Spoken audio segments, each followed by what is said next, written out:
Brian ako tos mangen kurse ngone ko itinarane ken kasarta nekitokyinigei lewenisiet neo.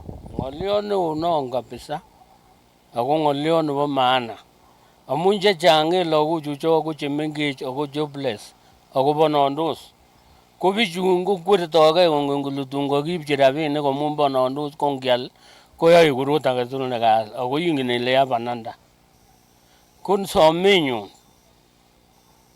en kwa boyon moming'in ko kitun oin amwaun story nekoyai ako motomo atar wikit kebe harambee nekibo chi nekikosirto en korenyu ko akenan kiptoinik en ng'olyon nekikomwochi subui awe awacheng bichoto ko kisom nyoetab kat ako anyochi kat en chemng'etunyun kaa yu kianyochi kat lakini en nguni kou yekemwaite mwandishi chobot boisiek konyochi kat lagok angot kocham motinye makosa lagok tinye makosa cholwokindoni ibu rabinik kokochi lagok sikowaken biik. En nguni ko kebeberta neo nebo neranik anan vijana en nguni kotinye kakeutik chemokororon chebo eisetab maiywek, boisietab kerichekab bokitet. Kurse ngone koityi neranik ak biikab emet kotinygei ak boisietab maiywek.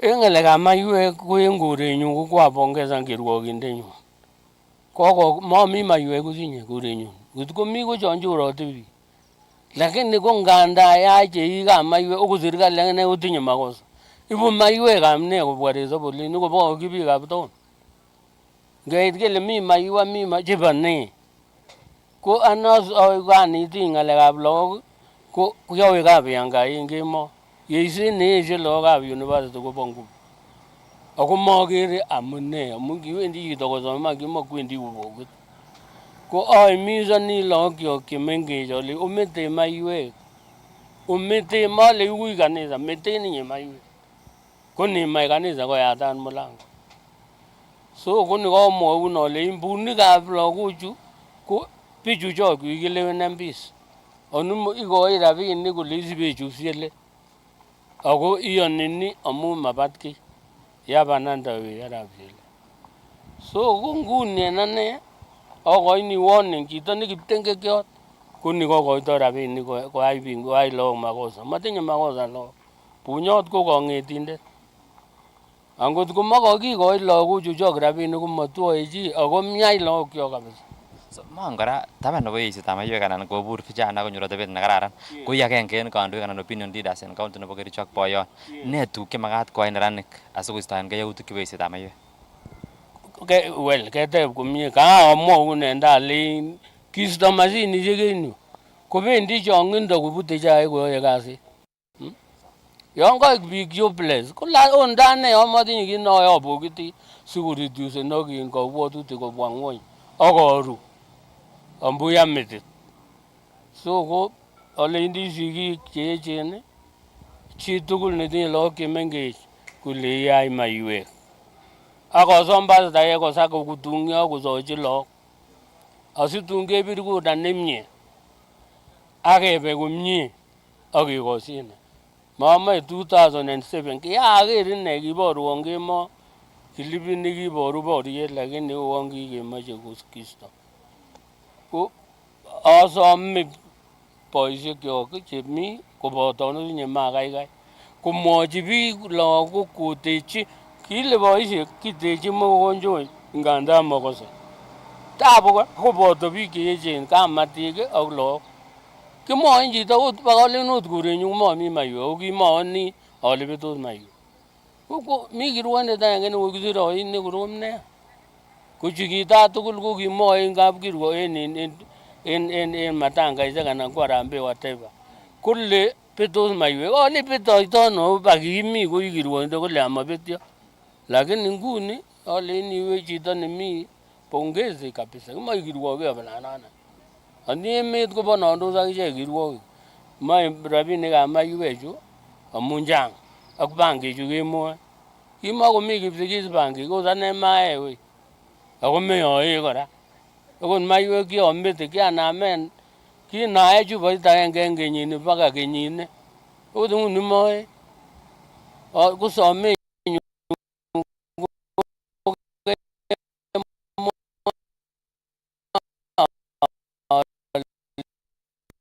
Ketesetai koibeljigei konunoik oeng che echen kipsomaninik chetinyegei ak taunetab tuguk che lelach anan innovators kubun counties cheyomyotin chenootin kou arid and semi-arid areas eng igorta nebo kaborunoikab tugukab science nebo Young Scientist Kenya National Science and Technology Exhibition nekokiyai eng sukulitab tibik nebo Moi Girls High School Nairobi nekoiyum kipsomaninik 308 kubun sukulishek 125 koibel konunotoichoto kipsomaninik chata bunu counties chebo Northern Kenya kosubkei ak nekochob musoknotetab AI anan Artificial Intelligence netoreti eng kirindaetab kemeut, rubet ak rarunetab beek koibel konunotiot kipsomaninikab kosubkei ak nekochob musoknotetab AI tab konunotiot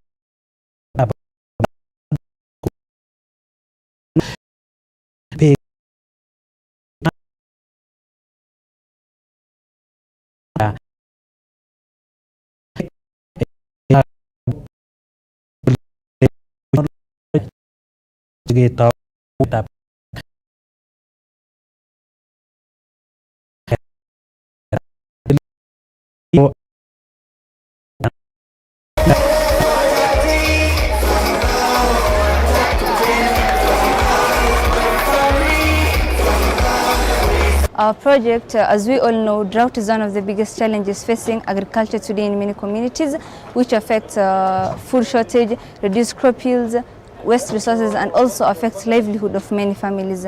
In many cases, farmers usually realize when there is a serious problem after the crops have already started drying up.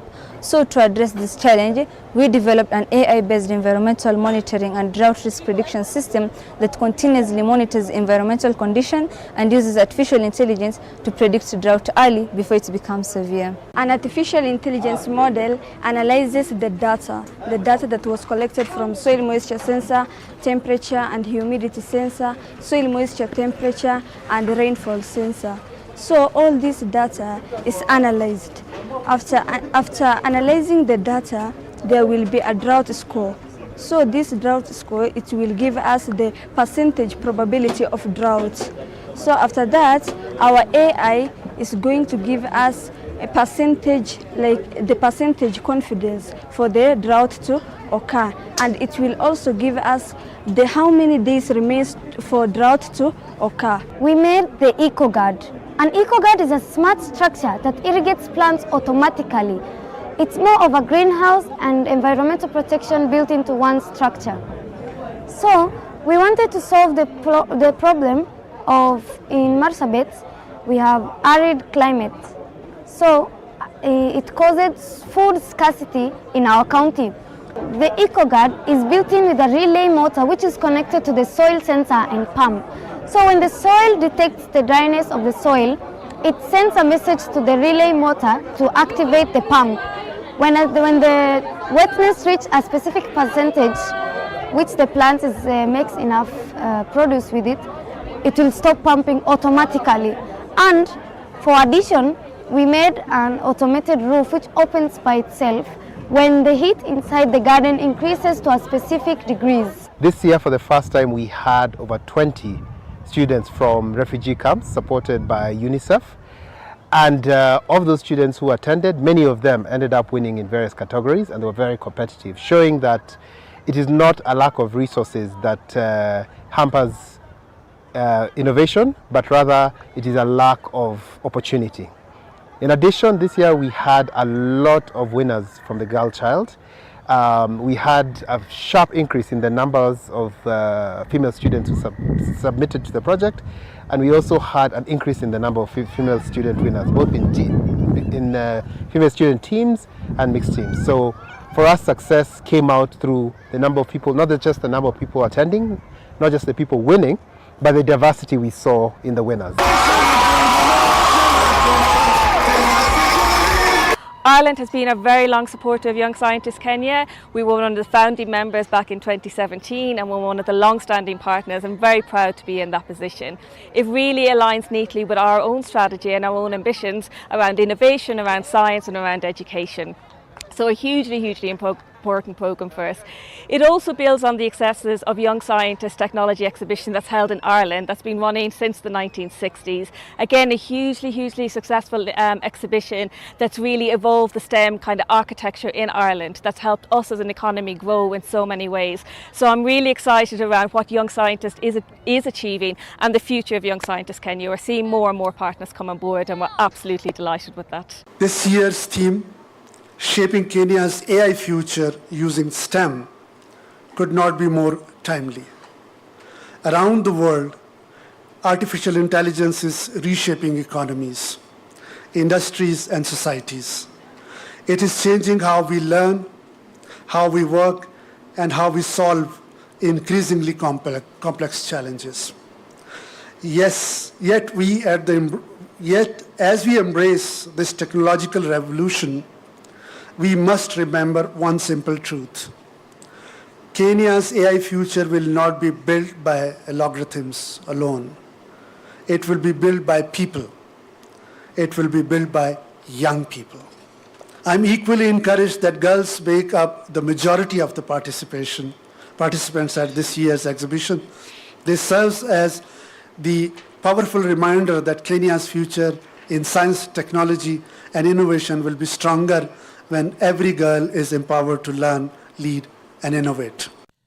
Komache keba akoi county noton nebo Nakuru, kebeberta noton nebo Naivasha ole indochin eng nguno President William Ruto ak kandoindet nebo chamaitab ODM Dr. Oburu Oginga tuyetab MPs chebo chamaitab ODM ak UDA chemiten katuyetab kei nebo Broad Based Alliance ole tokchinigei kongalale akobo tetutik cheterter chebo kotuyogei akobo isen kibagenge amait lewenisiet noton nebo 2027 mito kora tuyonotok governors choto chebo komoswek tuwai cheboto Gladys Wanga ak governor nebo Nakuru Susan Kihika koboto MPs ak senators chebunu komoswek tuwai choto chebo ODM ak UDA ole kosup ak Ruto konoto ko katuyetab kei noto nebo Broad Based Alliance newendi koibu walet ak bandab tai eng emet. Kongebe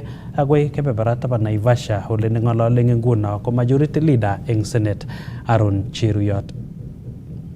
And many were coming in. We had over 45 senators that had signed in, and there were quite a number that were coming in. We have the cabinet that is here. We have close to, I think, I'll check the records later, governors and their deputies, quite a significant number as well that had walked in together with their deputies, some without their deputies as well. So it's a big gathering of a big family, and we welcome all of you to Naivasha. We have been here, Your Excellency, since yesterday. We had our pre-briefing meetings of the various teams. Our colleagues from the ODM family had their parliamentary group meeting last night, the pre. There are certain internal matters that both teams were putting together. We equally from the Kenya Kwanza team, we had our session until late last night, just sharing and talking and doing fellowshipping as well, because we rarely get such occasions. And we had a big team yesterday, and it was quite interesting.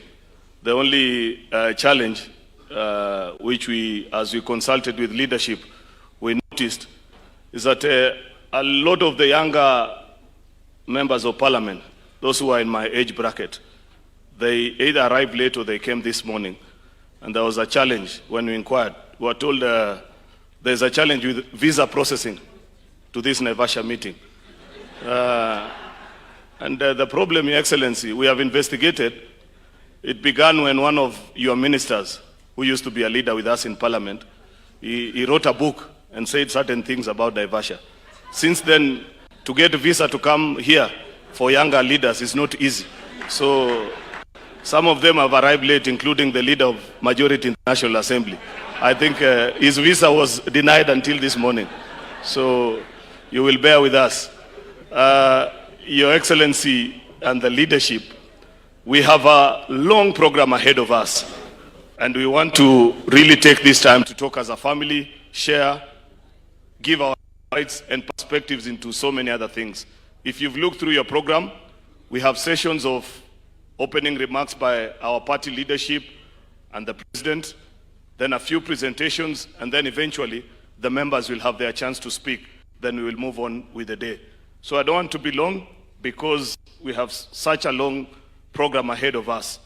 I just want to be what good guests should always do, which is to allow the home county governor to welcome us to Nakuru County on behalf of the leadership, and we will move the program for there.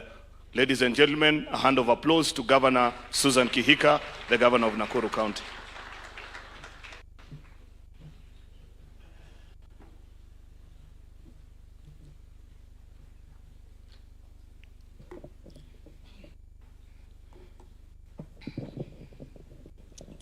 Sorry. Okay.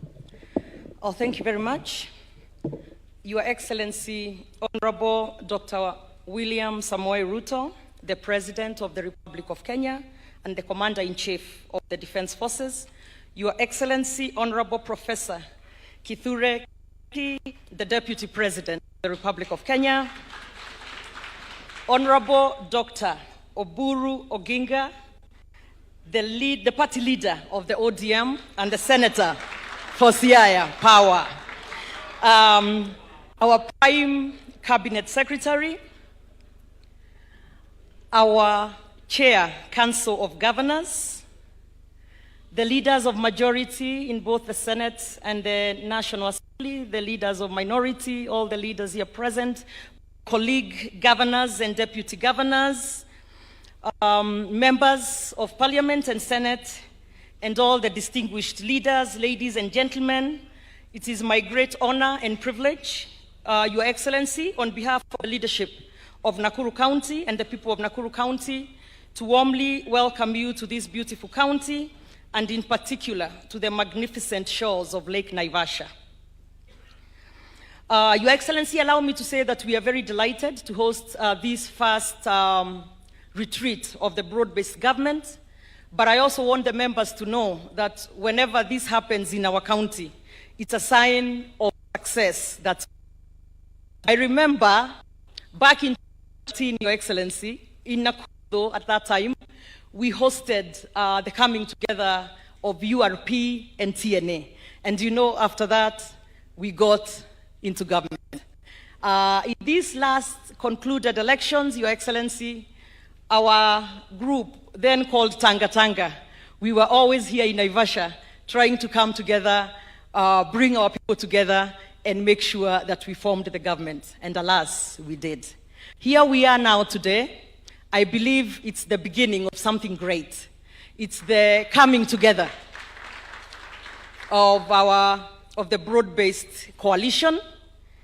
And at that point, let me also recognize my good sisters, the party chairpersons, the chairperson of ODM, Governor Gladys Wanga, and the chairperson, my sister of UDA, Governor Ses Karinda Barire of Embu. So this gathering, Your Excellency, comes at a very important moment to our nation. The broad-based government represents an important opportunity to bring Kenyans together across political divide and to place the interests of the country above partisan considerations. The presence here today of leaders from UDA and ODM, alongside the governors, deputy governors, members of parliament and senators, cabinet secretaries, principal secretaries, is itself a powerful demonstration that Kenya's political leadership can come together in pursuit of a common national agenda. Our unity must not simply be a political arrangement, Your Excellency. It must translate into better lives for our people, more jobs and opportunities for our young people, stronger healthcare and education systems, improved infrastructure, greater investments, and a more prosperous and inclusive economy. As we look ahead, we are also conscious that the political environment, Your Excellency, will become increasingly demanding as we approach next year's elections. And elections are an important part of our democracy, but they must never become a source of division that undermines the progress we have made as a country. Your Excellency, the period ahead will require maturity, restraint, courage, and a commitment to dialogue. We must be able to compete politically while preserving the bonds that hold our nation together. We must remember that beyond political parties and electoral contests, we remain one Kenya, and our people expect us to put their interests first. This retreat, therefore, comes at exactly the right time. I sincerely hope that our discussions over the coming days will be candid, constructive, and honest. Your Excellency, let us speak openly about the opportunities before us, the challenges we face, and the concerns of the people we represent.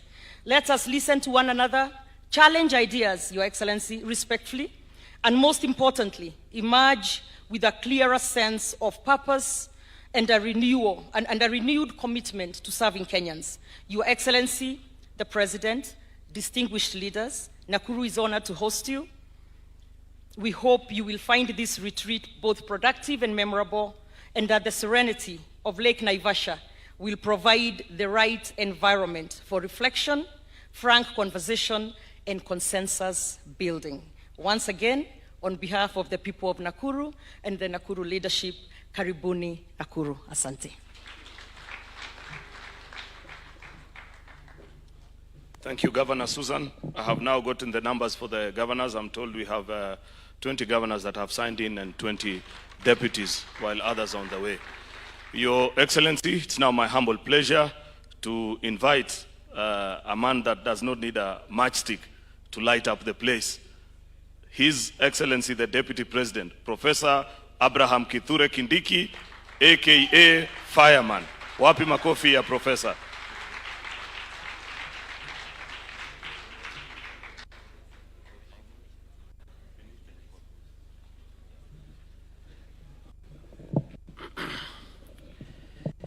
Your Excellency, the President of the Republic of Kenya and Commander-in-Chief of our Defense Forces, William Ruto, Senator Oburu Oginga, the party leader of the ODM party,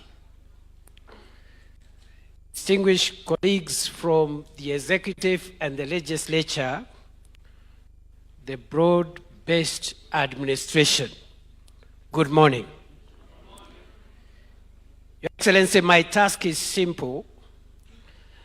I'm asked to MC a very delicate session, which should take us to the completion of the first session of this meeting. But allow me just to say one thing before I invite the speakers of the day to start us off. Just to commend the progress that we've made and to say how I am amazed by what teamwork does. Teamwork makes work light and makes efficiency better. Kwa hivyo nimeshukuru sana, na leo ni siku ya kuzungumza, ya kuelewana na kuona mahali tumefika na vile tunaendelea tukisonga mbele. Hii broad-based, Mheshimiwa Rais, imetusaidia sana, imeturahisishia kazi ya siasa na hata kazi ya kukusaidia kuendesha serikali ambayo unaongoza. Kwa hivyo, I think I'll be in order kusema ya kwamba hii broad-based ni fire sana. Ni fire si fire. Ni power si power. Ni fire na power kwa sababu tuko na powerman in the house.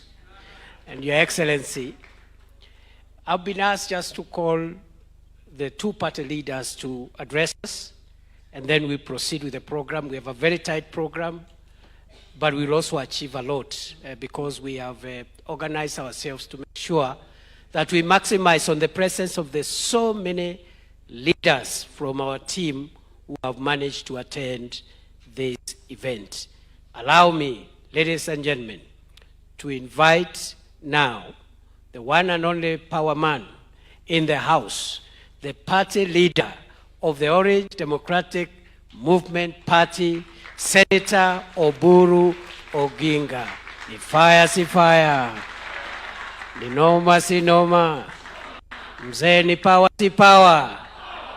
Karibu bwana Powerman, and welcome us and give us your remarks.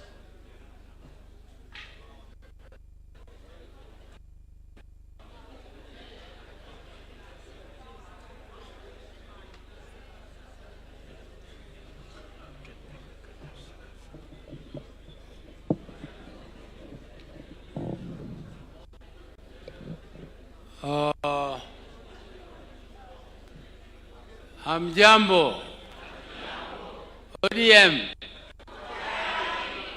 Asante. Asante. Your Excellency, the President of the Republic of Kenya and Commander of the Armed Forces, William Samoei Ruto,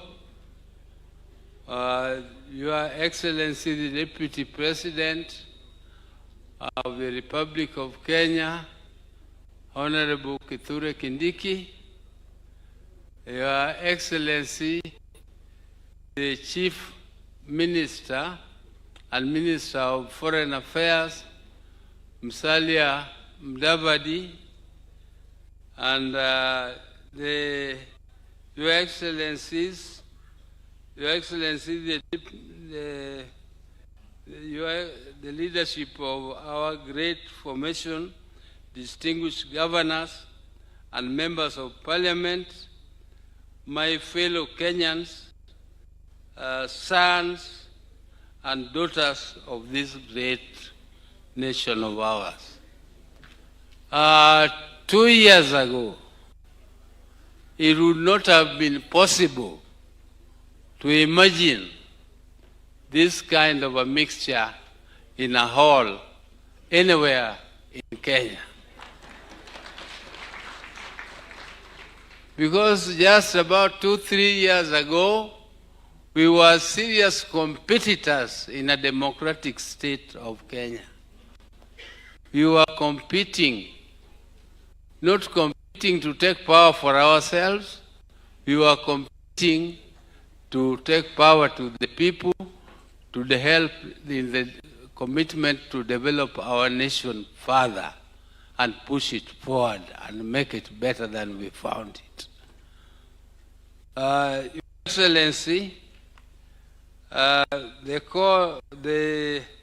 stand before you today not the transient game of politics, but to answer the enduring call of statesmanship. As an elder in this nation, my heart bleeds for the future of every Kenyan child, from the shores of Lake Victoria to the hills of Central, and from the yes, Your Excellency, my eyes are failing me, so I will leave this speech. I will deposit it here with you people. But Your Excellency, we came here as a fraternity. We came here to jail together. We came here to fraternize. We came here to think about the future of our country.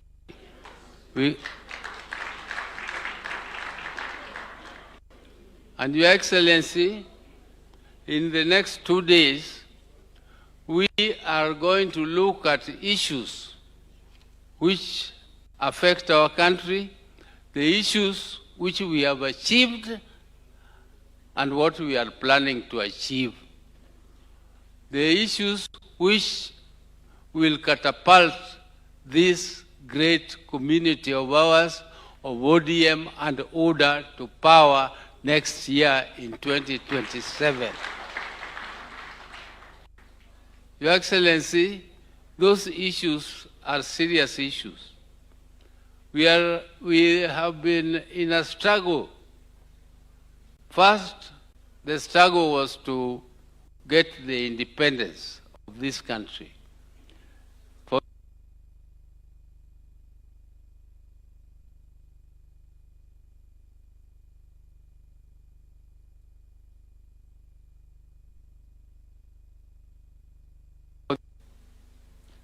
Our people,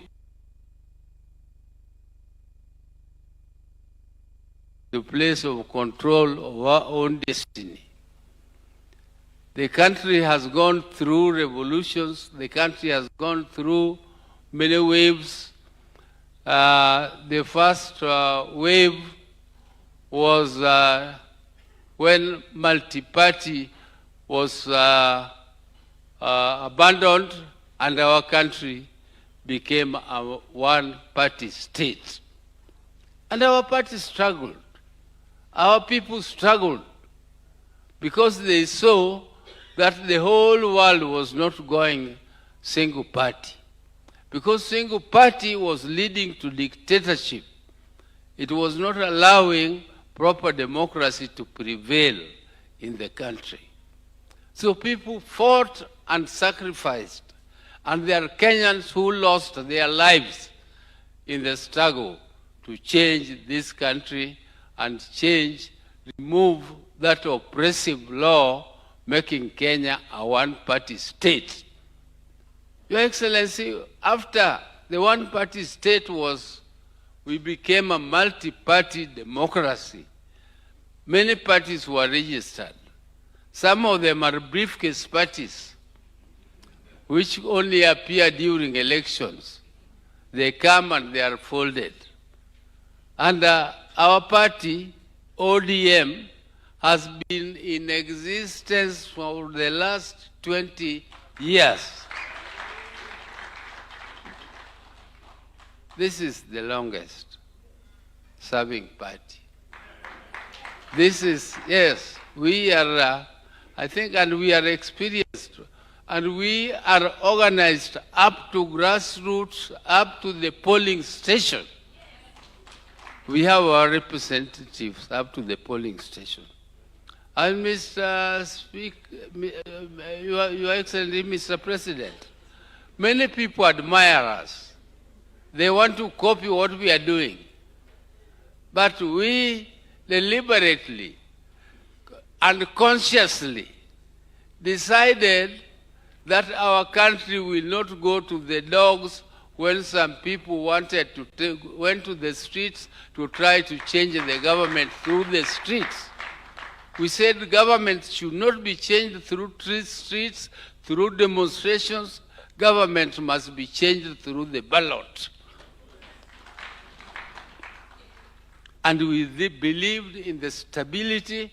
So when there was a little shake, we said, no, let us come in and join President Ruto, because looking at the options then, there was no anybody who was better than Ruto. Even if we still thought he was a devil, he was a better devil than the other devils.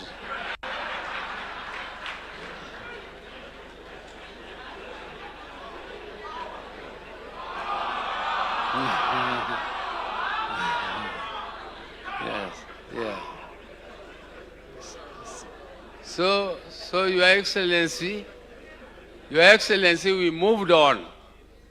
We moved on and we joined through the leadership of our late, great party leader of our nation, the party leader ODM and the leader of this country. I think he was a statesman in our country, and we respect him for that.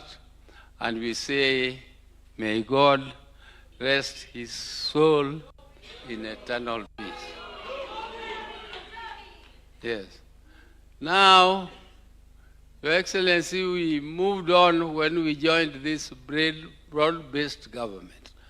And as you know, before we joined the broad-based government, we were together in a handshake government with President Uhuru Kenyatta.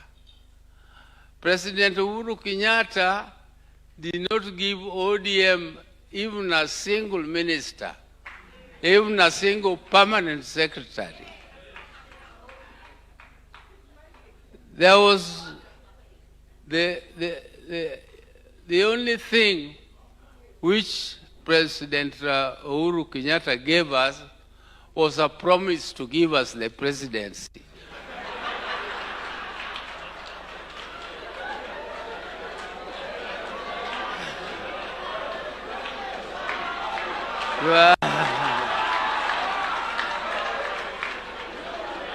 Your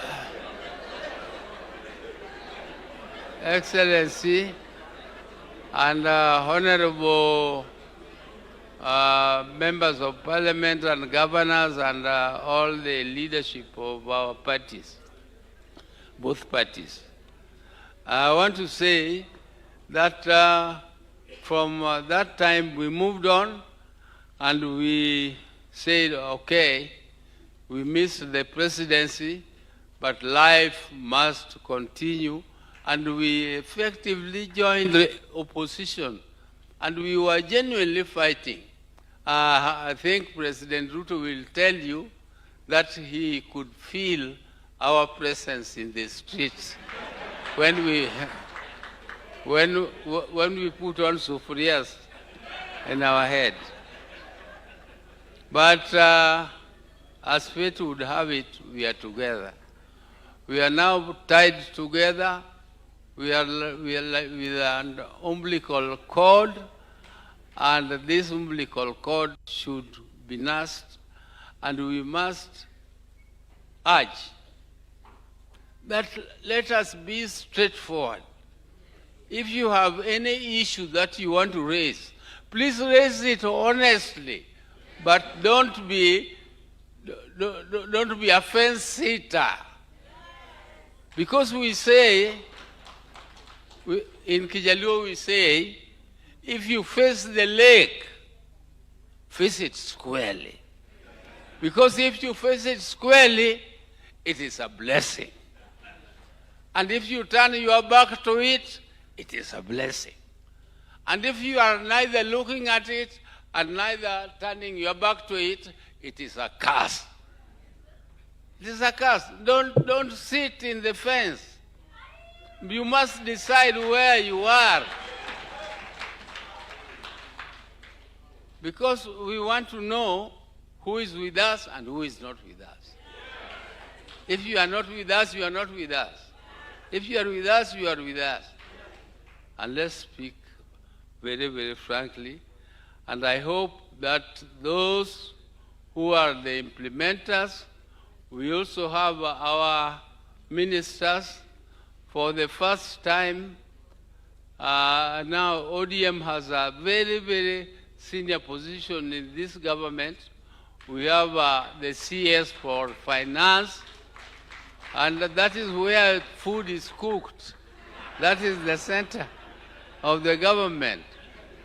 That is the one keeping the wealth of the government. And yes, and we also have a Tandi in parliament. So ODM, you should not say that you have nothing, that you are getting nothing. If you are getting nothing, then first of all, let us blame our own people. Because they are also inside. So today, as we get account of what is happening in the broad-based government, we are getting it as part and parcel of this great this broad-based government. We are not getting it as outsiders sitting to listen. Now, let President Ruto tell us what he has done and what he has not done. We have also been participating in doing maybe whatever they did earlier. We don't know, but what has been done during our tenure, we know. We know. And therefore, now when we are here, we are now at a stage where we want to make policies, we want to push policies which will push this country to the first world. And we are not shy about it. We want to make policies which will take us to Singapore. And we are not shy about it. And therefore, as we listen here, I don't want to take more time because the President is still going to speak, and then we now listen to the doers who are the executive to tell us exactly what they have done for this country, and some expert also to guide us on a few things. So with those very, very many remarks, I now want to end my speech, and this written one, I will also hand it over for record. But I'm sure I have summarized what it is. Thank you.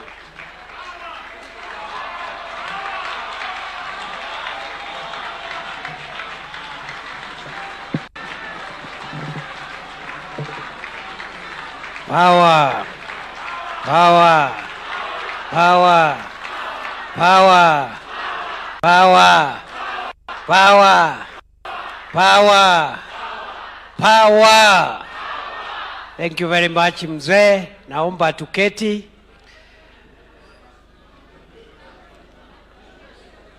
I think some of the best speeches are made when you are not referring to any notes.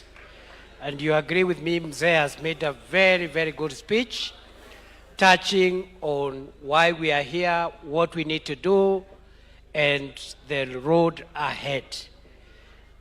So, ladies and gentlemen, it's now my pleasure to request the leader of UDA, the President of Kenya, and the leader of the broad-based government, President William Samuel Ruto, ni fire si fire. Thank you very much. Asante sana, Bwana Deputy President. Please, let's take our seats, good people.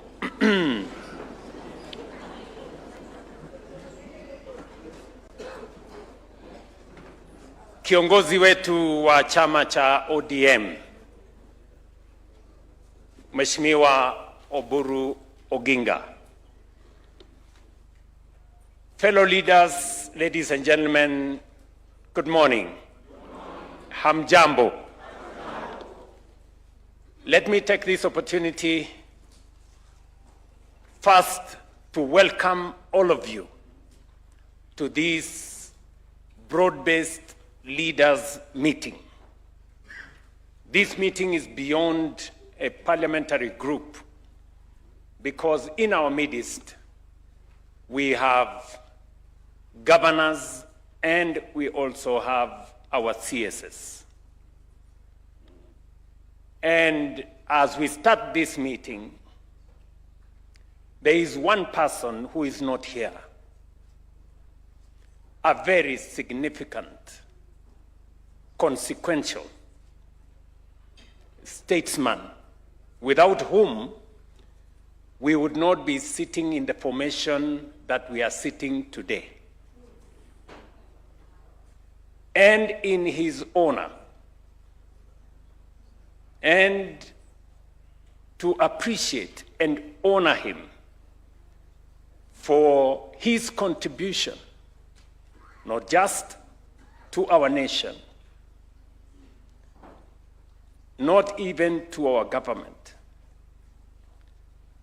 But to us, being seated in the formation that we are today in Naivasha, I want to request you that you observe a minute of silence in honor of the late Right Honorable Raila Amolo Odinga, our former Prime Minister.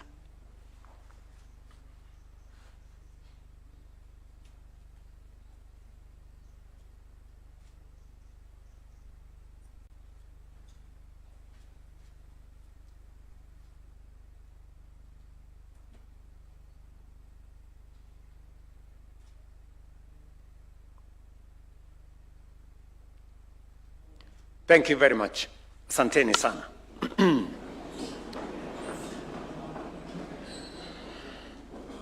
ODM. Kweli. ODM.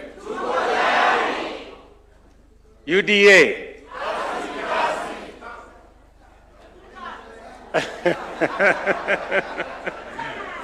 UDA. Basi.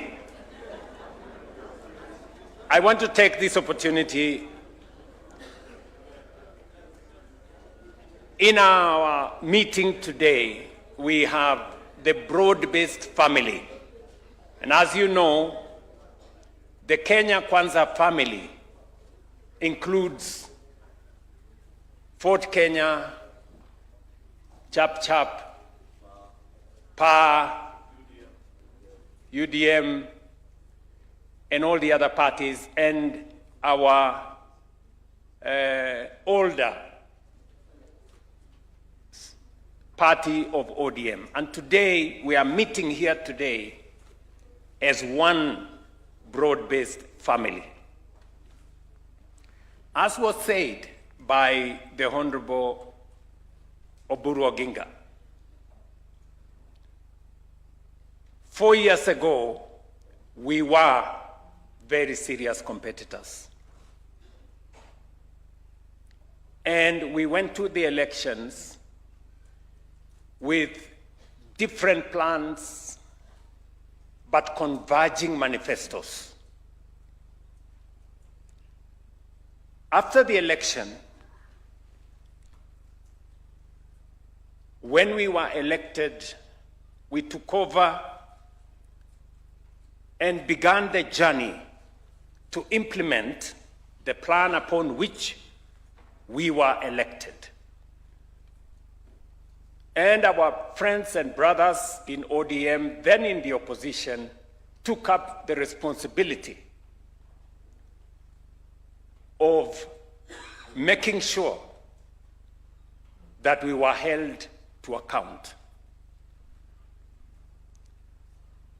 And today in this meeting, as we meet here, we're going to have a very candid conversation. And that is why I have no notes. Because we want to have a heart-to-heart, candid conversation about where we were, what we have done with the last 4 years, initially as Kenya Kwanza, subsequently as broad-based, and to chart the way forward. I want to talk to you, friends, as a Kenyan and as a patriot. Because this meeting is very consequential. The broad-based family is the largest gathering of political leaders in Kenya.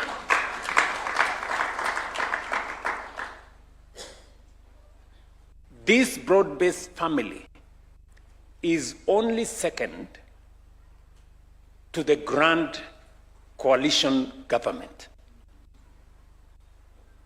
And therefore, where you are seated today understand the consequence of your being here. Our nation, Kenya, today depends to a very large extent on this team that is seated here. It is not easy to put together 250 plus members of the National Assembly and almost 45 senators and governors, the two largest formations in Kenya, political formations, are seated in this room. And therefore, the future of our nation is dependent on the decisions that we make in this meeting. And therefore, all of us seated here must understand the weight of the decisions we make, because they will influence how Kenya moves into the future. I have the privilege of being the leader of this team because when we sat down with my elder brother, the Right Honorable Raila Odinga, and by the way, just for your information, it did not happen 2 years ago. Because I knew and I realized it was my intention to bring the country together, I did engage the Honorable Raila Odinga immediately after the election.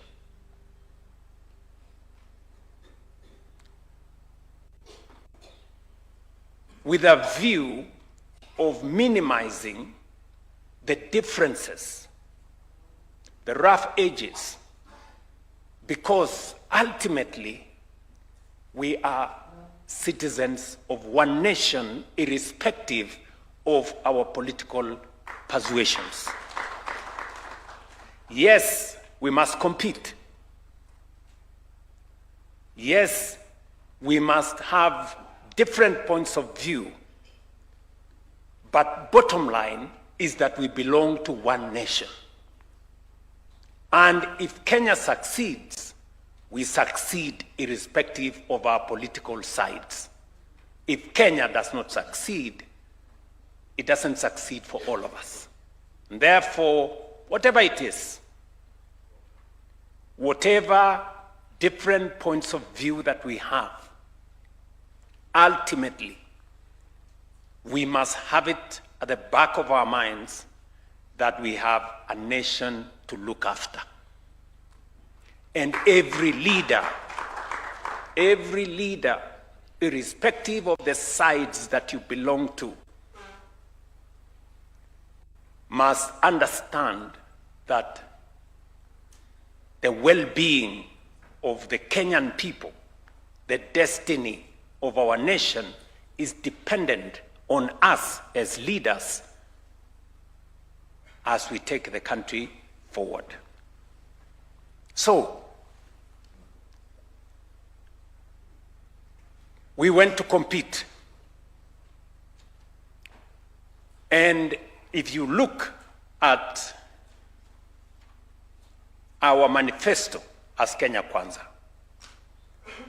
and you look at the manifesto of the then Azimio, you will find that there are areas of convergence.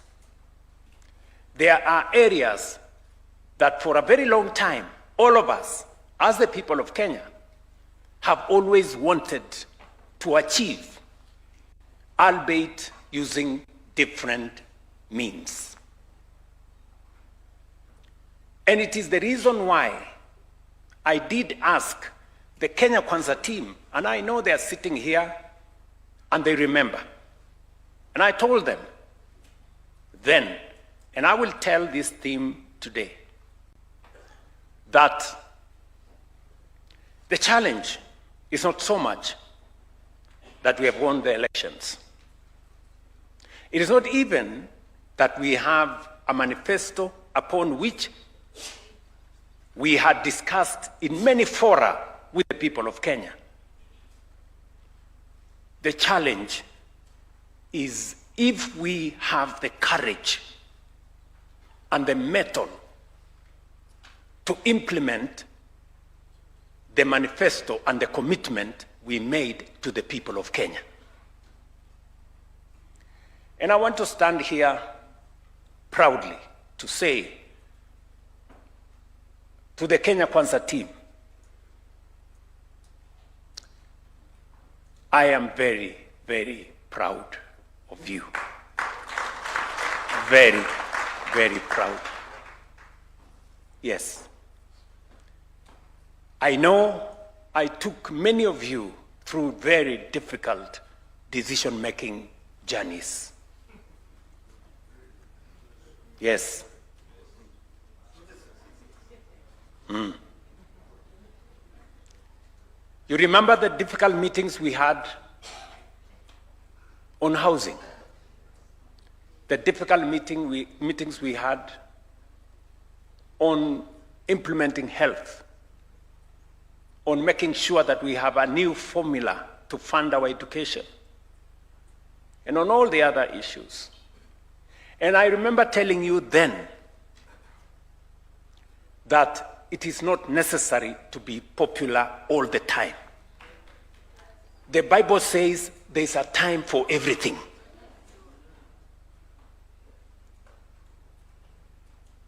Today, we have a track record that is second to none. Yes. And I must say this of our friends and brothers in ODM. When it was time to discuss housing, when it was time to discuss universal health coverage, the Honorable Raila Odinga agreed with me. And our brothers and sisters in ODM did not find it any difficult when we decided that we were forming a broad-based government, because in the agenda we were implementing, they could see their own plan in ODM, the plan they had gone to the election with, being implemented in part by our administration.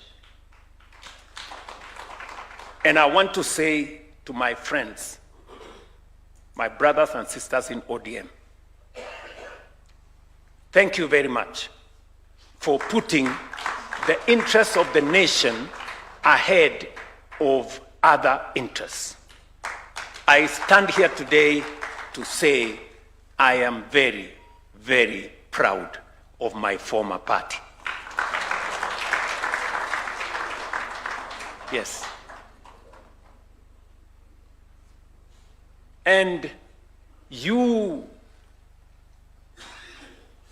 led by my brother Raila Odinga, and now my elder brother Oburu Oginga,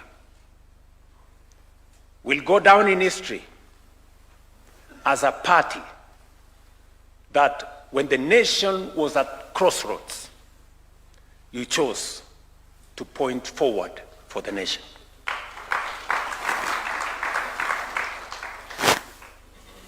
And that is why this meeting is very consequential. Because we bring a hybrid of ideas. We converge. The plan that was in Azimio broadly, largely carried by ODM and converge it with the plan of Kenya Kwanza. And that is why in the last 2 years, the program of implementing what we wanted for Kenya has picked up pace. There has been an acceleration of the delivery of our plan ever since our brothers and sisters from ODM joined us and we became a broad-based administration. And that is why in this meeting, we are going to have presentations on where we were 4 years ago, the track record of what we have achieved in relation to the commitments we made to the people of Kenya. And we are also going to agree together on not just what we have achieved, but what is achievable and what we can do together in the next 1 year, and by God's grace, in the next 5 years and into the future. So this meeting, and I am I'm a very proud person, yes, because it is very rare to be a leader of a team as big, as committed as the one we have in this room today.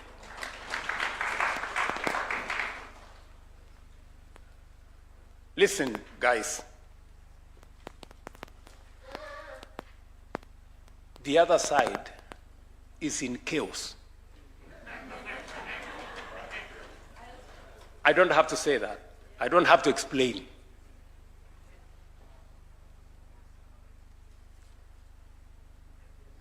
Yeah? So, as we meet here today, the future of our nation is the subject of our conversation. We did gather the courage to implement the plan upon which we were elected, and subsequently we joined together as a broad-based family. It was not difficult for John Mbadi here when he went to Treasury. It was not difficult for him to understand and to explain what we were doing. And he has done it better than any other person.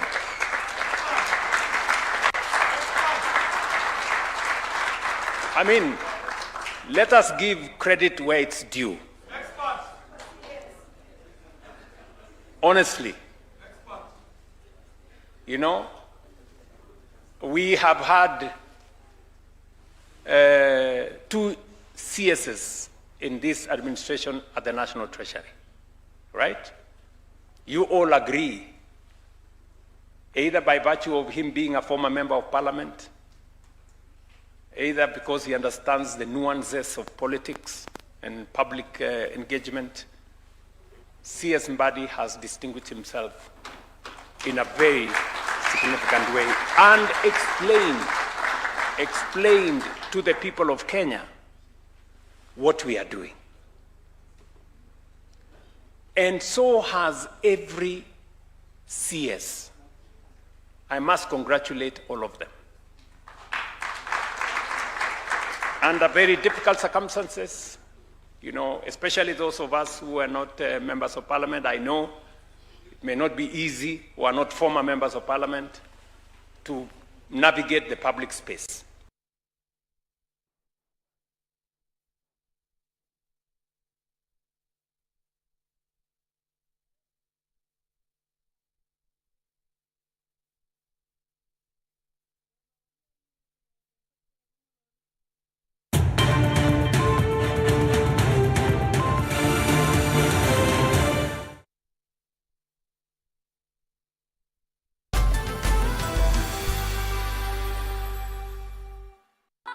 Tesetai siretab kei nebo labatetab kenyini nebo Belgut Half Marathon. Labatet ni yumi bororiet kobun ureriet ak ribsetab mieindoab borto. Tesetai registration nebo labatani bo Belgut Half Marathon. Ako imuchi sirgerani eng website nebo www.belgutmarathon.co.ke. Mi labatosiek chebo 21 kilometers, 10 kilometers ak 5 kilometers. Kisiregei silingisiek 1,000 eng 21 kilomita, 700 eng 10 kilomita ak 500 eng 5 kilomita. Rabinik chekiyumi eng labatetab Belgut Half Marathon keboisie ketorete lagok chebunu familia chemaimuchigei kosuldae magutikwak chebo somanet eng Starehe Boys and Girls Center. Kiyae labatetab kenyini eng tarik 23 arawetab 8 eng Belgut nemi county nebo Kericho kou yeisubi. 5 kilomita kotaunenge Nyabangi, 10 kilomita Cheptororiet Dairy ak 21 kilomita kotaune Sosiot. Labatosiek tugul ketorchini Kabianga School. Kibeljingei agoi silingisiek million 4.9 eng labatetab Belgut Half Marathon 2026. Oliwendi kabilindet eng Half Marathon ak silingisiek 1,500. Patron nebo labatani bo Belgut Half Marathon ko MP nebo Belgut Nelson Koech.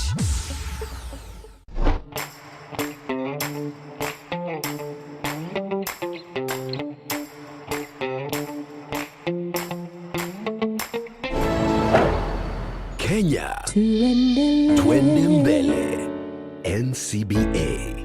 Go for it. Habari ndio hii. Star Times tumejiamulia kukupa raha bila limit. This August, renew your monthly subscription and give your little ones a holiday packed with cartoons, imagination, adventure, and so much fun. I am amused. Discover Imagination Playground on Baby TV. Join Adventure Carly and Princess Doremi on ST Kids. Catch Fireman Sam and Thomas and Friends on Jim Jam. And step into the action with Avatar, The Last Airbender on ST Tunes. There's even more fun with Scooby-Doo and Interstellar Ella on Boeing. And Lego City, Powerpuff Girls, and Totally Spies on Cartoon Network, and so much more. Dial *858# to recharge your subscription for just 329 shillings per month on Nyota and 549 shillings on Nova Bouquet. Download the Star Times On app and keep the entertainment going wherever you are.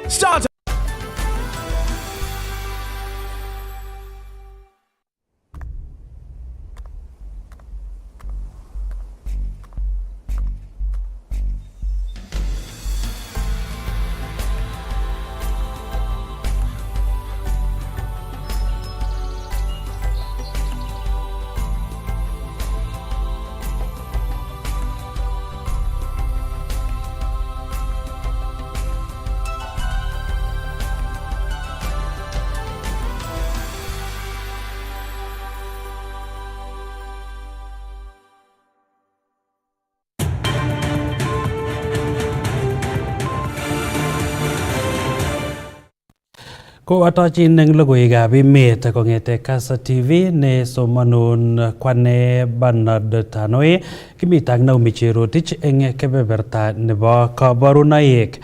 Kitaune county noton nebo Nakuru kebeberta noton nebo Naivasha ole indochin eng nguno President William Ruto ak kandoindet nebo chamaitab ODM Dr. Oburu Oginga tuyetab kandoik chebo chamaitab ODM ak UDA chemiten katuyetab kei nebo Broad Based Alliance eng komasta noton nebo Naivasha eng Nakuru County.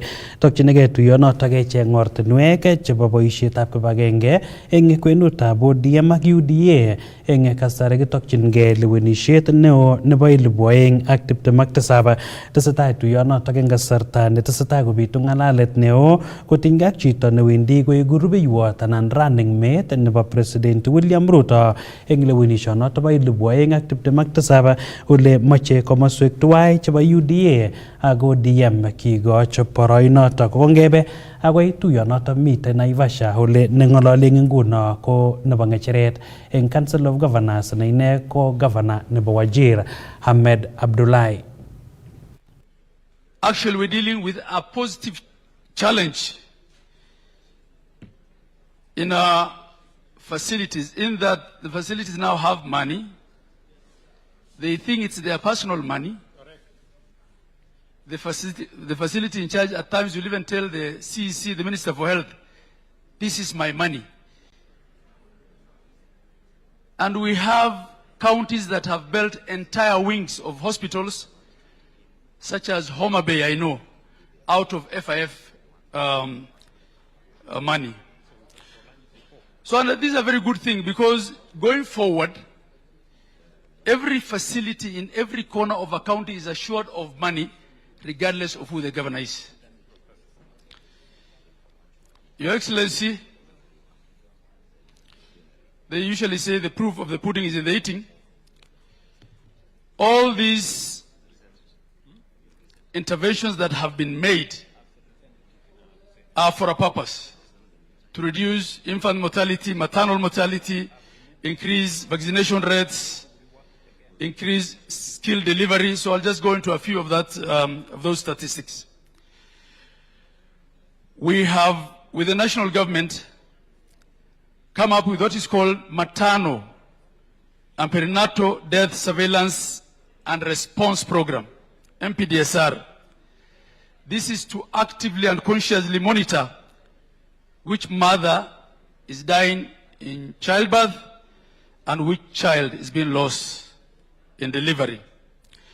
And the numbers have yielded results and actually showing that in 2004-2005 fiscal year, there was 2,851 lives lost. That's the number of maternal deaths, compared to 2,656, showing a decrease of about 70%. These numbers, of course, need to come down further.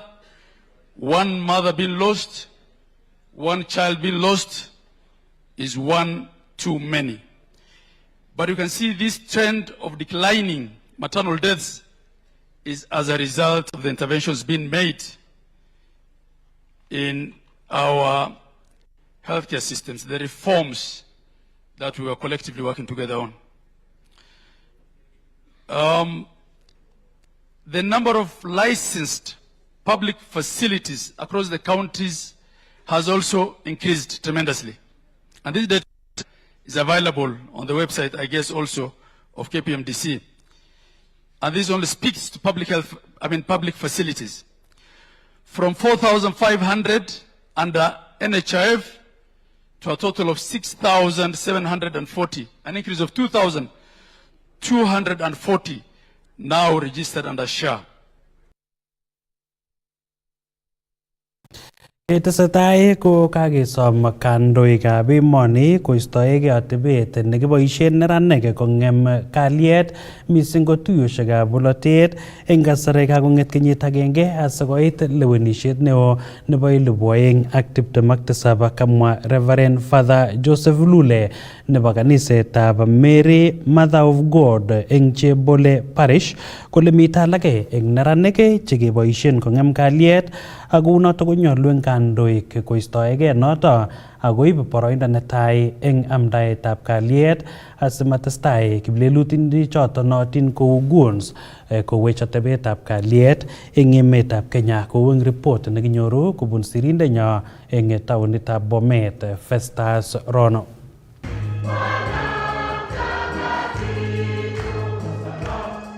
Reverend Father Joseph Lule kobo tiriot nebo kanisetab Mary Mother of God Chebole Parish en county nebo Bomet nekamwa ine kole en kasari kakong'et kenyit agenge asikeyai lewenisiet neo nenyone konyolu en kandoik koistoengei cheboisie neranik kong'em kalyet en tuiyosiekab bolotet, kit nekamwa ine kole yautik cheu choton kowendi kong'eme kora kasuldaetab boisionikab bandaptai. Ni jambo ambalo linakuwa ni kinyume tu kabisa katika maisha yetu ambayo kila mmoja wetu anastahili kulikemea, hasa tunapokaribia uchaguzi. Tunaelewa kalenda yetu ya uchaguzi karibu imeanza, kwa sababu tunaelewa leo pia ni tarehe 9, kuanzia kesho tarehe 10 already itakuwa baki mwezi mmoja. So mwaka mmoja ili tuanze mambo ya uchaguzi. Kwa hiyo mambo ya fujo, mambo ya kutumia vijana vibaya inakuwa ni kinyume.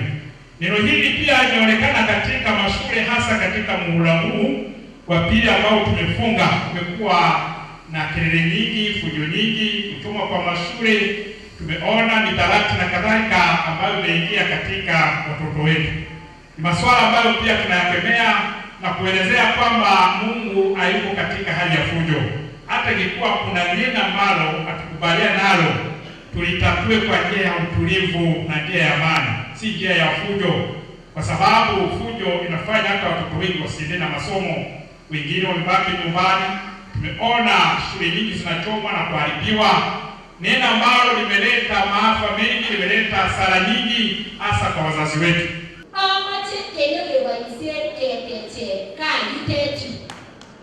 Ikuni ngengalani rabise tebabazali komite kakiteka walisumu bagibana kwa kuleti TTI ale tikatenda lone migakele TTI aba mata amani tagomni mamoine chita ali tego ne bachita ale ori mete lawo mungo mengo ta suswe anagone bane menge so gita ko aisesi abo alene rabise kyo aba mo ezo beta lene kimwa bongo ene lebo goi Bwana Francis ide lakini ra kema na kwende nyone bawo lebo dipka asiko madane ne. Kates komwa Reverend Father Lule kole yautik chebo ngemetab kalyet en sukulisiek konyolu esikik kokusikong ak kokimit kanetisiet nebo atepto nemie koityi lagokwak. Watoto wetu tujaribu kuwaketisha na kuongelesha vizuri, tuwaonyeshe pia upendo, tuwapatie nidhamu. Kwa hiyo matokeo tunayoona hasa uhasama ndani ya mashule na kelele hapa na pale kwa vijana wetu pia ni ishara zilizoko ndani ya familia zetu zinazoonyesha jinsi jamii zetu zinavyoendelea kukosa pamoja na kukosa nidhamu. Kwa hiyo sisi pamoja na watoto wetu, wazazi, makanisa na watu mbalimbali tuwe karibu na vijana wetu, tujaribu kuwashauri, tujaribu kuelekeza, hata wakiwa kuna mambo ambayo imewafinya tujaribu kuwasaidia waweze kuyatatua kwa njia ya amani na utulivu, ndipo watakapoweza kufaidika katika masomo yao na katika maisha yao ya baadaye. Kongeten county nebo Bomet, logoiwekab emet chebo Kass TV, kainenyun ko Festus Rono. Eng kasaratak ko eng kasarta nekokotoige campaigns ole kokwo barak mising matab bolotet nebo lewenisietab 2027 ko kakecher neranik eng county nebo Kericho ak emet komugul komat koyan keal anan keboisie kowech kalyet anan koib chemarget eng tuiyosiekab bolotet, kamwa Joel Chepkwony Maendeleo ne agenge eng boisiek chekikonyiti eng county nebo Kericho ko magat kora eng kandoikab bolotet koistoege aletab neranik choton nootin kou goons akosom kura eng oret nebo kalyet asikekirinda terchinosiek alak tugul asimabit eng emet mising ko eng kasari tesetai koriku lewenisiet nebo 2027 ko nginyoru ng'alaletab Maendeleo Chepkwony nekayai ak sirindenyo Robert Siele. Kurseun kane koityi neranik en kasarta nekitokyinigei lewenisiet neo. Ng'olyo neo non kabisa ako ng'olyo nebo maana amun chechang en lagochucho ko chemengech ako jobless ako bonondos ko bichun ko kwertogei kongen kole tun kakipchi rabinik amun bonondos ko ngial koyoe korot agetugul nekas ako ingen ile ya bananda ko somenyun en kwa boyon moming'in ko kitun oin amwaun story nekikoyai ako mtomo atar wikit kebe harambee nekibo chi nekikosirto en korenyu ko akena neptoini en ng'olyo nekikomwochi subuhi awe awachen bichoto ko kisom nyoetab kat ako kianyochi kat en chemng'etunyu kayu kianyochi kat lakini en nguni kou yekemwaite mhandisi chobot boisiek konyochi kat lagok angot kocham matinye makosa lagok, tinye makosa cholwokindoni ibu rabinik kokoi lagok sikowaken biik. En nguni ko kebeberta neo nebo neranik anan vijana en nguni kotinye kakeutik chemokororon chebo eisetab maiwek, boisietab kerichekab bokitet. Kurseun kane koityi neranik ak biikab emet kotinygei ak boisietab maiwek. En ng'alekab maiwek ko en korenyu ko kwapongesan kirwokindenyu. Momi maiwek kosinye korenyu. Ngot komi ko chon chorote biik. Lakini ko nganda yach cheikab maiwek ako serikali akine kotinye makosa. Ibu maiwekab ne kobwa resop olin, ikobokokyi biikab town. ngeit kele mi maiwa mi chebane ko anos gani tingalekab lagok ko yawe kab yanga ingemo yeisine je lagokab university ko bongu ako magere amune amun kiwendi chito kosoman kimakwendi kobokit ko aimizani lagok kimengech ole omete maiwek omete male ui kanisa meteni nye maiwek ko ni mai kanisa ko yatan mulango so ko ni ko mo uno le imbunikab lagochu ko pichu cho kikilewen mbis onu igoi rabinik kole isibe chusiele ako iyonini amu mabatki yabananda we yarabile so ko nguni ane akoini warning chito nekiptengekiot kuni kokoito rabinik ko ai bingo ai lo makosa matinye makosa lo bunyot ko kongetindet angot ko makokikoi lagochu chok rabinik ko matwoe chi ako myai lagok kyok kabisa. Mang kora taban nebo eisetab maiwek anan kobur vijana konyor atebet nekararan ko agenge en kandoik anan opinion leaders en county nebo Kericho ak Boyon. Ne tuguk chemakat koyai neranik asikoistoengei yautik chebo eisetab maiwek? Well, keteb komie kaamwaun en ndalen kisto mashinishek en yu kobendi chongindo kobute chaik koyoe kasit. Yon koik biik jobless ko ondane yon motinye kit noyobokiti sikoreducen okin kabwatutik kobwa ngwony akoru ambuya metit. So ko alendi sigik che echen chitugul netinye lagok chemengech kole yai maiwek akosom pastor kosako kutungyo kosochi lagok asitun kebir kura nemie akebe komie akekosine mama 2007 kiaker ine kiborwon kemo kilipit nekiboru boriet lakini uon kikemoche kisto ko asome boisiekyok chemi koboto netinye makaikai komwochi biik lagok kotechi kile boisiek kitechi mokonjoi ngandan mokose tabu koboto biik che echen kamatik ak lagok kimwoin chito ot bakalenut kurenyu momi maiwek ako kimwoini ale betos maiwek ko mi kirwoindet agenge nekokisire oini korom nea ko chikitat tugul ko kimwoin kapkirwo en matangaisiek anan ko Harambee whatever kole betos maiwek ale betoito ano bakimi koi kirwoindet kole amabetyo lakini nguni aleini iwe chito nemi pongezi kabisa kimoe kirwoke abalanana ani emet kobonondos akichek kirwokik moe rabinikab maiwechu amun chang ak bankichu kemwoe kimakomi kipsigis banki kos ane mae wei ako meyoe kora akot maiwek kiomete kianamen kinae chupoit agenge en kenyini baka kenyini okot nguni moe kosomenyu kokemwa ale len kile ine lagok ana alelen omete maiwek motoretok. Koibeljigei konunoik oeng che echen kipsomaninik chekotinygei ak taunetab tuguk chelelach anan innovators kobun counties cheyomyotin chenootin kou arid and semi-arid areas eng igorta nebo kaborunoikab tugukab science nebo Young Scientist Kenya National Science and Technology Exhibition nekokiyai eng sukulitab tibik nebo Moi Girls High School Nairobi nekoyum kipsomaninik 308 kobun sukulishek 125 eng emet koibel konunoik chotok kipsomaninik chotok bunu counties chebo Northeastern kosub ak nekochop muswoknotetab AI netoreti eng kirindaetab kemeut, rubet ak rarunetab beek. Kipsomaninik chotok ko Afsa Ibrahim Hadan ak Asha Arun Yaro kobun sukulitab Senior Chief Adano Girls Day Secondary School eng Wajir County chukoib boroindo netai eng muswoknoteng'wai nebo AI based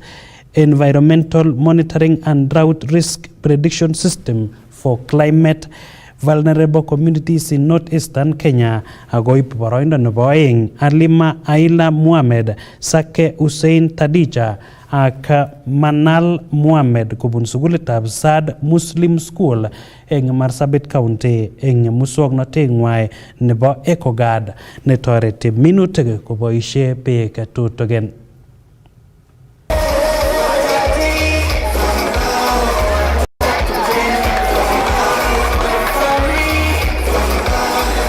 Our project, as we all know, drought is one of the biggest challenges facing agriculture today in many communities, which affects food shortage, reduced crop yields, waste resources, and also affects livelihood of many families.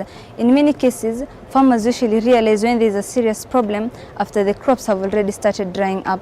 So to address this challenge, we developed an AI-based environmental monitoring and drought risk prediction system that continuously monitors environmental condition and uses artificial intelligence to predict drought early before it becomes severe. An artificial intelligence model analyzes the data that was collected from soil moisture sensor, temperature and humidity sensor, soil moisture temperature and rainfall sensor. So all this data is analyzed. After analyzing the data, there will be a drought score. So this drought score, it will give us the percentage probability of drought. So after that, our AI is going to give us a percentage, like the percentage confidence for the drought to occur. And it will also give us the how many days remains for drought to occur. We made the EcoGuard. An EcoGuard is a smart structure that irrigates plants automatically.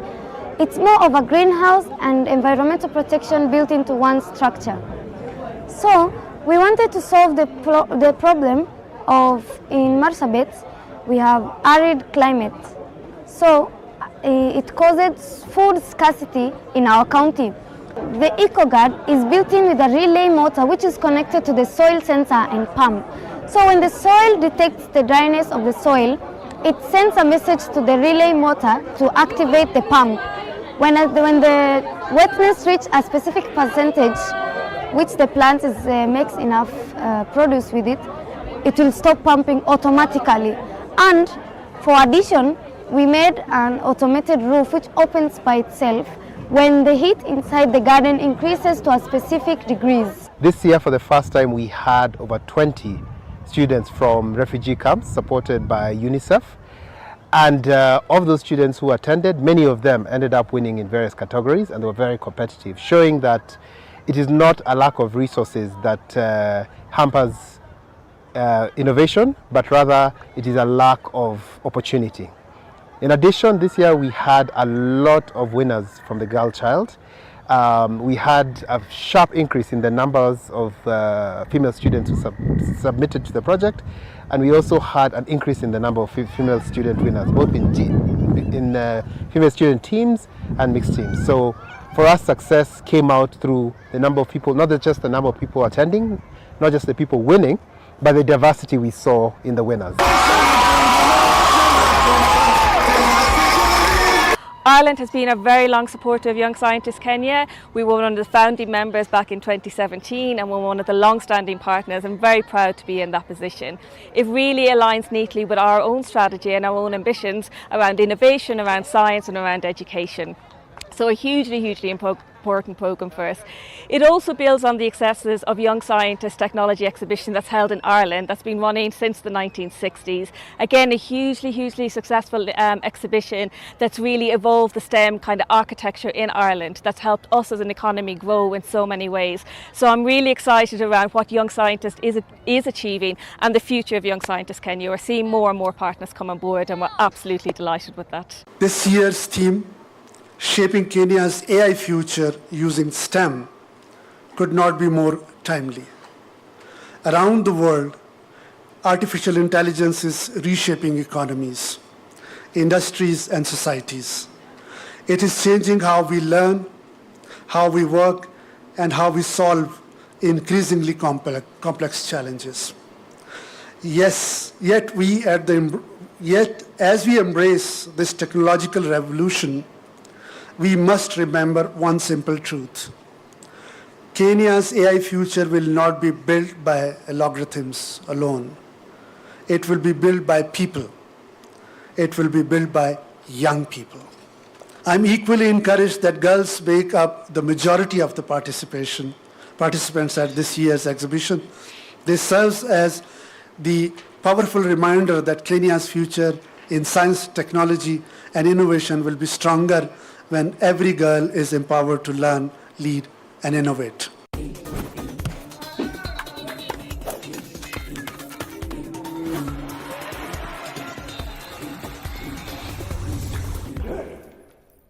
Eng logoiwek choto chebo urerioshek ko koit let eng betutab mut ko urerioshek choto chebo World Under 20 Championships eng emetab America ole konam namba oeng emetab Kenya eng urerioshek choto. Eng betut nebo let nebo urerioshek choto ko koibel gold oeng rwoikab emoni koboto silver oeng ak bronze agenge ko chugurwoikab Kenya chekoibel mindilok eng betut nebo let eng urerioshek choto. Tumepanga vile tena, tulikuwa tumesema maybe hizo la tungepiga 800 tukiwapima venye wako, and then last 600 ndio tungejua sasa mwenye atawin, but imekuwa challenge kutoka 600, kila mtu akang'ang'ana juu kila mmoja alikuwa anataka kuwin hiyo race. Yaani tunashukuru Mungu kwa maana ameonekania kila mmoja, kila mtu anakuja na sana. Hii race imekuwa challenge kwangu juu nilibaki nyuma nikafungiwa kiasi. Saa time nilitoka watu wakiwa kwa 300 na nilistruggle kufunga hiyo gap. Hiyo race ilikuwa challenge yangu kwangu than ile semis. Haya leo yenye nimewin after hapa I'm going to focus because niko na junior 1 year only. By 2028 maybe nitakuwa senior. Nimejaribu, nimekimbia, nimeshiriki namba 2 na nimefanya vizuri, nimeshiriki position 2 na hiyo itakuwa sawa kwangu. Nimejaribu hiyo, nashukuru Mungu sana, nimejaribu. Ile sasa haikuwa rahisi vile tunajua huko, changamoto yetu ni joto tu, ni joto sana kulinganisha na Kenya. Lakini mimi nimejaribu kwa siku ya leo, mimi nashukuru kabisa, nimejaribu, nimeng'ang'ana yangu yote, nimejaribu kabisa. Hakuna ni kama ni kwa baria, kuruka baria ndio shida imekuwa kidogo, lakini nimejaribu. Na feel poa. Next time mimi nasema next time tukienda tena competition nijaribu pia mimi naweza kubeba. Ndio, niko na imani kabisa. Experience yangu nimesoma kadhaa, nimekota point hapo, nimejua wapi mzuri, wapi pabaya, wapi nafaa kufanya kazi vizuri. So ni experience nimetoa mingi sana. Nimejaribu, nimeona practice pia. So race ni mara yangu ya kwanza kuingia world na nimejaribu sana, nashukuru Mungu. Hatuko tunajua kwa sababu changamoto ilikuwa kubwa sana, alafu mashindano yalikuwa juu, so hatukujua. Tumeng'ang'ana tu kadri ya uwezo wetu, ndio maana naona sasa, ndio maana tuko hapa. Hii goal na dedicate to my mom, Naomi Manja. Is my biggest source of support. Amekuwa akini the advice. Jana usiku alinipigia saa 8. Umekimbia? Nakamwambia sijakimbia bado. Akaniambia mbona nilikuwa tuna watch games zinaendelea, sijakuona yako. Nikamwambia yangu ni leo mchana. Sasa akaniambia nakuombea, silali, utashinda, usiogope. Kila kitu kifanya weka Mungu mbele. So namshukuru sana mamangu. Hii goal na dedicate kwake. Kenye ilinifanya ikanipush sana nikuwe na courage ya kushinda is about founder of Magnolia Mark. Wamekuwa hapa, waliniambia watafunga kazi yao ili wakuje kunisaidia, kunisupport na kunichia ndio niweze kuingia kwa podium. So nilikuwa na imagine mtu amefunga kazi yake ili akuje kunishabikia. Coaches wangu pale nyumbani hawalali, waliniambia tunakuwa mpaka umalize, mpaka wenzangu. So nilikuwa nikikumbuka hiyo na nikumbuka pia it's my last under 20.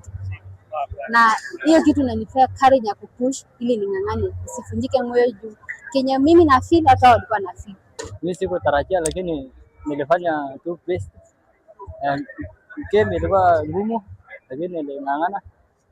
Kuna pale niliruka vibaya, so nilikuwa nimechoka pia, lakini hiyo baria ikanisumbua kidogo, lakini nikaenda mpaka mahali nikasema mpaka ning'ang'ane hii nipate medal.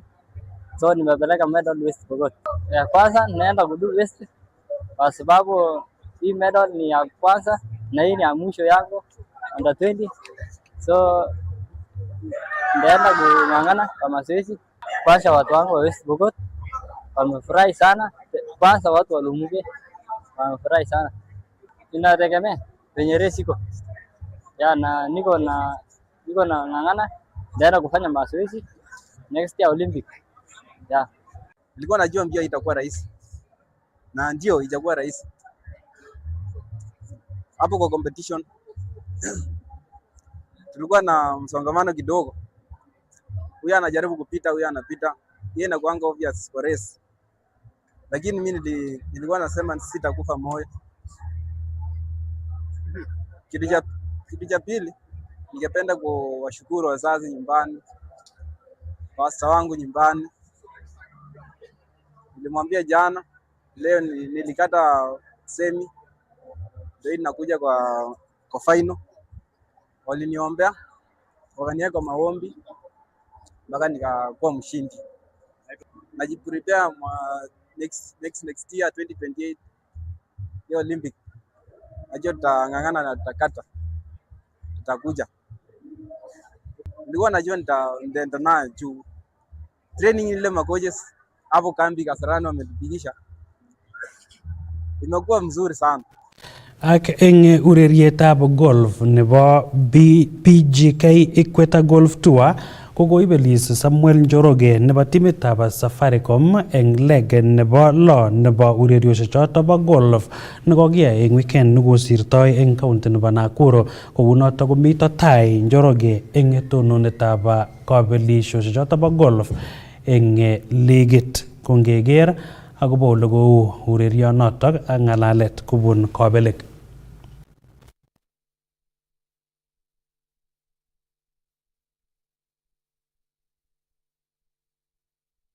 I think that I feel happy. I've been putting a lot of time in practice, and I think that I've been working a lot with my coach. I'm happy so far. This season, 5 events, I've won 2. I'm very happy. I think that when I was coming, I told myself last year I missed by 1 stroke, and the leader finished -11. So this year my goal was to finish -12, which I've done, and I'm very happy for that. Today in the morning I told myself, Njoroge, you don't need pressure to pressure yourself. Just hang in there, play level par, and you win it. Apparently I didn't play level par. I played 1 under. I'm happy for the win. The 4 days has been good. I didn't shoot over par any day, so I was very happy about that. Usually I fluctuate a lot, so and yeah, I just didn't do that this week, and makes sense why I'm on the podium. It makes me feel good. Makes me know I'm heading in the right direction. I've been making some good changes to my golf swing, and they haven't quite synced in yet, but it's showing progress. I would just say my golf swing. My golf swing was different for this leg than compared to Roro. Yeah, I've changed a lot, and going into Sigona, we'll work on it further. Ak eng logoiwek alak chetinye ak ureriosiek ko kakoyokto somet anan bid emetab Kenya nebo kotet ureriosiekab World Championships nebo kenyitab 2029 kong'ong nito kibengeitab labatet eng emoni nebo Athletics Kenya eng betutab raini. Kounoto kotindoi komong'unet nebo Athletics Kenya kole nyoru boroindo emetab Kenya nebo kotet kabelisionotok kosubkei ak nekotet kabelisiosiek alak cheboto Under 20 ak Under 18 Championships eng tai. Mache akichek emotinwek alak chebo Uingereza cheboto Uingereza kotet ureriosiek choto bo World Championships nekiyoe eng kenyitab 2029.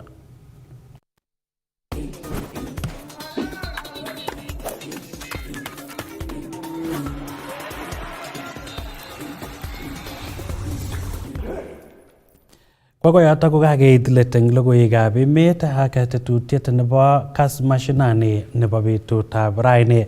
Kainenyu ko Bernard Tanoi, amakun kit age tugul nemie kakimite ak Naomi Cherotich eng kebeberta nebo kabarunoik. Testai iker Kass TV amu kimnotet naet.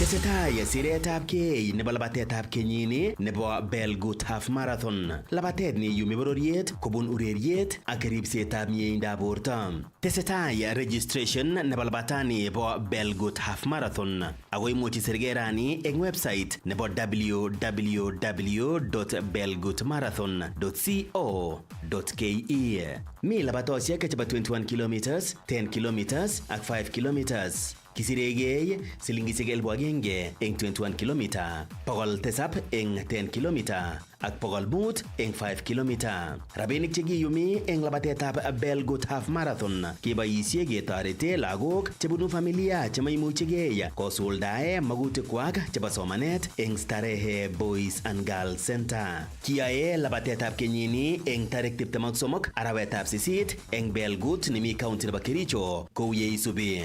5 kilomita kotaunenge Nyabangi, 10 kilomita Cheptororiet Dairy ak 21 kilomita kotaune Sosiot. Labatosiek tugul ketorchini Kabianga School. Kibeljingei agoi silingisiek million 4.9 eng labatetab Belgut Half Marathon 2026. Oliwendi kabilindet eng Half Marathon ak silingisiek 1,500. Patron nebo labatani nebo Belgut Half Marathon ko MP nebo Belgut Nelson Koech. Kote nchini mbele tuendelee, mbele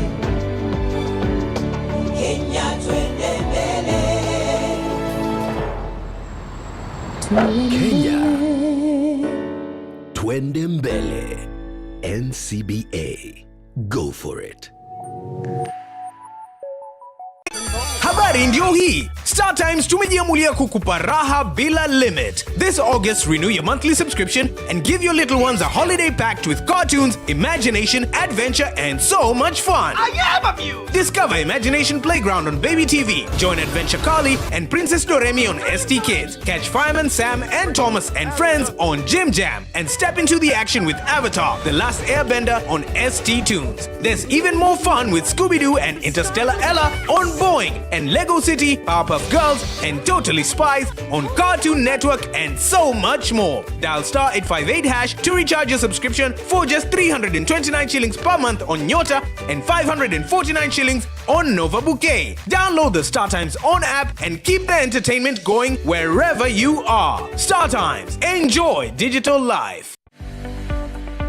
Kimitei agobo inye ago kimita siginetkei kibaibaitkei ak inoisechigei tuguk cheterter chetesetai eng emetab Kenya ak emotinwek chebo sang. Inyorwech eng DSTV channel 266, Zuku channel 19, GoTV channel 099, Star Times channel 164, Pang eng free to air, Bamba free to air, Azam channel 336 koboto online streaming eng www.kasstv.co.ke. Kotitinye ng'oliot age tugul kotinygei ak tetutik chok, sirwech sirutiet en oretab email konyo info@kassfm.co.ke anan ko SMS en namba 55552 anan ko 30552 ak imwawech kit neichome ak nemechome. Kass TV, kimnotet naet. Lene ureriosiek ketuitosi eng tetutiet nebo Lene ureriosiek elekitokyinigei ng'wondet nebo ureriosiek. Course haikuwa mzuri sana, ilikuwa mbaya. Kong'eten chopchinetab kei nebo rwoik chebo emetab Kenya kochopchingei labatosiek cheterter ak urerenik chebo emet nebo Kenya.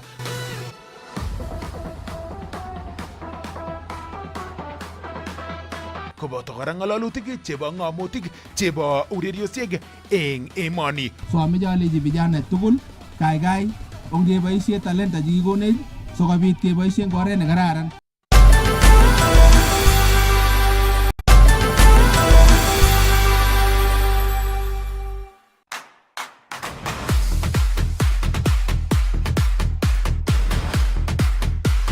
Yes. Unasikia Tiza ameniita nini? Boss. Yes. Miaka yangu Tapkero nilioliwa na Nzige. Rudia tena mdosi. Leo tuko na boss Kimitei ak Martin Cheruyot Chegunur. Bwana sifiwe. Ingenile Twiza huyu mtu akona historia amu ingele kada ngemwaji njitamu kita akisikia. Yes. Mary mutaka kile itawi maile. Sasa huyu mtu checks ni mzuri. Yes. Maybe cheribe mutama mejita ngo matu kida. Yes. Chegunur ni Twiza. Yes. Kujita nikiona jam sports. Ako mimi kijamani nangen football. Ako yatuye Chegunur na kumbe sijui kitu. Chegunure ko ngete ngoek active in sports. Ako jam chichekigure Arsenal. Yeah. Eng suguli nato nebo Multimedia University. Chini gimi Multimedia konge mwagele Arsenal inele Martin Cheruyot Chegunur. Yes. Martin Cheruyot Chegunur kujita ne kimwaon kole jinen finali nekibo Europa eng 2015 ko kingo. Ngo nekikere golit nekibo Champions League nekibo 2017-2018 season. So ule nifanya nikapenda sport. Thank you Sam. The reason why sekipchine need kwa mu authority. Yes. Ne itinye eng historia nebo sports, misingo historia nebo mbiretab keldo. Okay, from the bottom of my heart. Yes. From the bottom of my heart. Huyu mtu Shukran sana. Alifanya nikapenda sport. Yes. Kabisa. Yes. Yes. Shukran. Martin Interior Tegunur. Yes. Hata nimefurahi. Yes. Ni joto ni mingi. Music boss weekend ilikuwa namna gani? Ilikuwa safi kabisa. Yes, kwa mchonjo. Ade? Bago Messi, hiyo mimi miaka yangu imeenda. Kwa gani yetakero. Kwa ginetan. Iutie. Kama majadele kabula muka kanale. Kekerge tuai nemengene ako nego iutie. Kongen. Kekerge tu let us learn together. Aya kimoita na ndio tusi. Sana baadaye. No. Atinye mtoto something in ale mtoto. Kitu kama hiyo. Shida tu by next month itaisha tena utawake. So akona. Haiwezisha kwa sababu hii ni ya. So acha niwapeleka haraka sana. Ago Oregon. So jana. Yes. Tapkero, nataka upige guesswork. Yes. Kungeten okay, just a guesswork tu. Yes. Nani guess. Emit nebo Kenya.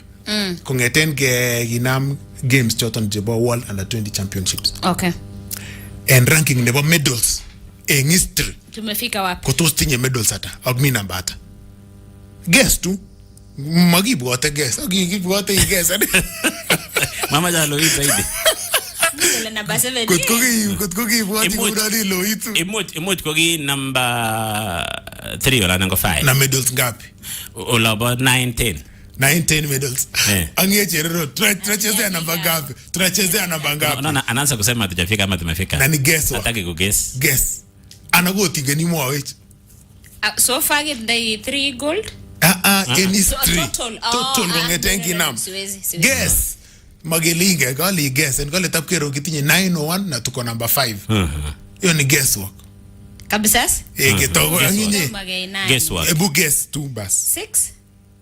Ki number 6? Total medals. Kwata. Kitinye 6. 6? Aya, utuambie sasa. Kongetengi nami cherurota World Under 20 in history. Wewe unasema tuoka siku za tene. Yes. Bado. Guess tu. Haraka sana tuharakisha imam. 50 peke yake. Yeah, 50 medals. Sasa nitawaambia. So, goiges kwa kabelisha tunebo World Under 20 Championships pala America na ilisha na moto sana. Kwa sababu Josephine Sembeyo Mancha Engla batete nebo 1500 meters nebo kuonyig piga gold. Ako number 3 Karen Chepchirchir. Okay. Engla batete nebo 3000 meters steeplechase. Nani alikula gold Tapkeron? Kalasinga. Kuna Kalasinga nebo emetrota nebo Hispania. Moch kobel gold lakini gonam Kenya number 2 ag number 3 Emmanuel Lemiso gonam number 2 ag Nicholas Kitum gonam number 3 alafu gomiten labatete nebo 1500 meters nebo komosta nebo Murenig go 1-2 go Ruaiga bemetap Kenya ko Wilson Chepkwech ag David Kapaiko Sekento. Sasa acha niwaambie sasa statistics kidogo tu dakika moja dakika 80 mchonge. Sikiri usitoke hapo. 15 minutes wakati soka ita 4 en Ole studio.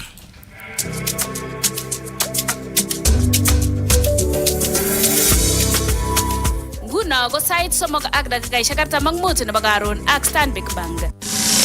Ngotimi iboroi mung'areng'ung koet, iteche career neng'ung, indoi konorwet asikoboisie familia neng'ung eng betusiek chebo tai anan ko kiy age tugul nemoche isuldae eng sobeng'ung kobo komonut kakwautiet age tugul nekeib. Boisionik cheimuschini kila betut, kakiletabgei, boratet anan ko kewelutik cheinyoru ko tuguk che lazima kebun. Ikuitos Stanbic Bank kole tumejiamulia kukupa raha bila limit. This August renew your monthly subscription and give your little ones a holiday pack with cartoons, imagination, adventure, and so much fun. Discover Imagination Playground on Baby TV. Join Adventure Carly and Princess Doremi on STK. Catch Fireman Sam and Thomas and friends on Jim Jam and step into the action with Avatar, The Last Airbender on ST Tunes. There's even more fun with Scooby-Doo and Interstellar Ella on Boeing, and Lego City, Powerpuff Girls, and Totally Spies on Cartoon Network, and so much more. Dial *858# to recharge your subscription for just 329 shillings per month on Nyota and 549 shillings on Nova Bouquet. Download the StarTimes On app and keep the entertainment going wherever you are. StarTimes. Enjoy digital life.